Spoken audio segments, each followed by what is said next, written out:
सुप्रभातम। आज हम कक्षा 7 विषय संस्कृत का षष्ठा पाठ छठा पाठ का प्रकरण में है हमारे पास सदाचारः। सदाचारः का तो होता है सद्धन आचरण, अच्छा आचरण। ठीक है, एक है सद्धन और आचरण। आचरण अच्छा आचरण या उत्तम आचरण। हमें क्या है, दूसरों के साथ अच्छा व्यवहार करना चाहिए। ये पाठ हम इस पाठ में हमें सदाचार के बारे में नीति संबंधी बातें बताई गई है। जैसे कि मनुष्य के शरीर में क्या है, आलस्य सबसे बड़ा शत्रु है और मनुष्य को हमेशा मेहनत करनी चाहिए, अर्थात किसी भी काम को पूर्ण लगन के साथ करना चाहिए। इस पाठ की रीडिंग करने से पहले हम इस पाठ के कुछ कठिन शब्दार्थ देखेंगे। जैसे नंबर 1 है आलस्यम, मतलब आलस्य। शरीरस्था मतलब शरीर में स्थित, रिपुः मतलब शत्रु।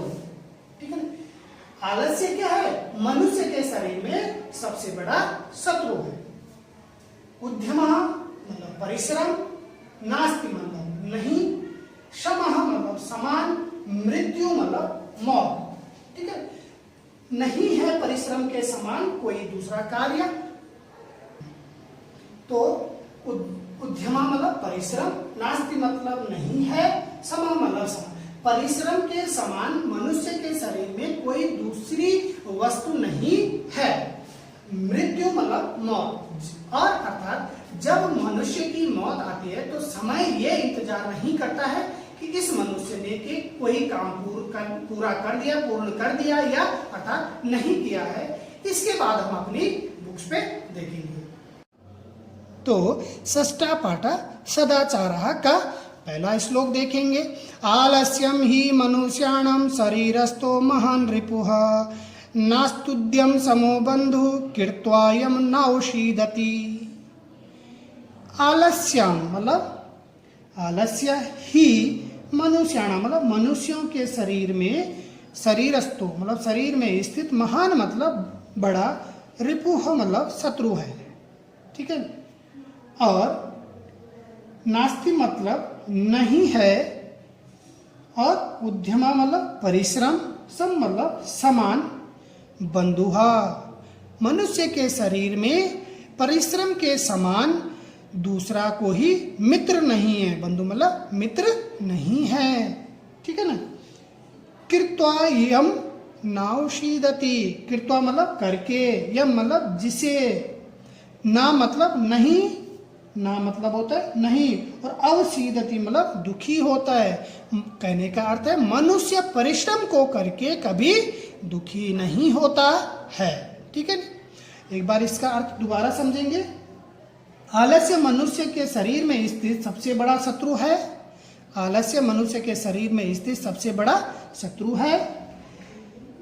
ठीक है ना। परिश्रम के समान, परिश्रम के समान मनुष्य का कोई मित्र नहीं है, जिसे करके मनुष्य कभी दुखी नहीं होता है। अर्थात किसे करके, परिश्रम को करके मनुष्य कभी दुखी नहीं होता है। ठीक है ना। दूसरा श्लोक देखेंगे। श्वः कार्य मध्य कुर्वीत पूर्वाणे च अप्राणिकम, नहीं प्रतीक्षते मृत्यु कृतमस्य न वा कृतम। श्व मतलब आने वाला कल, कार्य मध्य मतलब कार्यधन मध्य, कार्य को आज करना चाहिए। कहने का अर्थ है कुर्वीत मतलब करना चाहिए, जो कल का कार्य है उसे आज करना चाहिए। आने वाले कल का कार्य जो होता है उसे आज कर लेना चाहिए। पूर्वाणे च अपराह्णिकम, चा मतलब होता है और, अपराह्णिकम मतलब होता है दोपहर के बाद के समय को अपराह्न कहते हैं और दोपहर से पहले के समय को पूर्वाह्न कहते हैं। चा मतलब और, अपराह्णिकम मतलब होता है दोपहर के बाद के कार्य को दोपहर से पहले कर लेना चाहिए। नहीं प्रतीक्षते मृत्यु, नहीं प्रतीक्षा करती है, मृत्यु मतलब मौत, मौत किसी की प्रतीक्षा नहीं करती है। कृतमस्य नवा कृतम। ठीक है ना। कृतमस्य नवा कृतम कृतं धन अस्य, किया हुआ, अस्य मतलब इसका, अस्य मतलब इसका। मृत्यु कहती है कि इस मनुष्य ने कार्य किया है या नहीं किया है, इस बात का समय या मृत्यु कभी प्रतीक्षा नहीं करते। एक बार इस श्लोक का दोबारा हम अर्थ समझेंगे।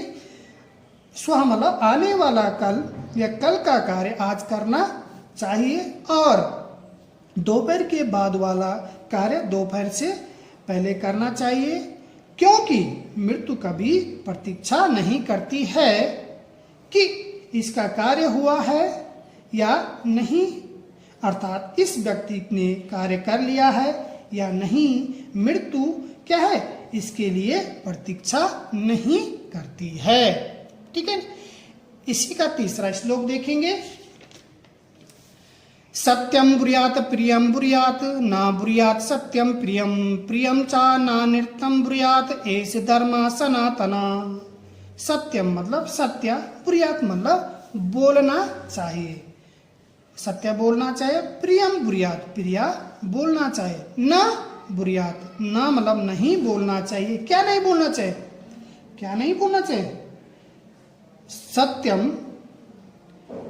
अप्रियम, मतलब सत्यम अप्रियम कहने का मतलब है जो अप्रिय होता है, अप्रिय सत्य होता है, उसको नहीं बोलना चाहिए। ठीक है नी।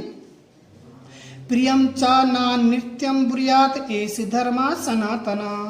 प्रियम मतलब प्रिय, च मतलब और, ना नृत्यम मतलब नहीं, अनृतम का मतलब होता है झूठ, झूठ नहीं बोलना चाहिए, या प्रिय लगने वाला झूठ नहीं बोलना चाहिए। ब्रूयात मतलब बोलना चाहिए। एष धर्म सनातना, एष धर्म सनातन, यही क्या है, सनातन धर्म है। एक बार इस श्लोक का अर्थ फिर से समझेंगे। सत्य बोलना चाहिए, प्रिय बोलना चाहिए, लेकिन अप्रिय सत्य नहीं बोलना चाहिए। ठीक है ना। और प्रिय लगने वाला असत्य भी नहीं बोलना चाहिए। ठीक है ना।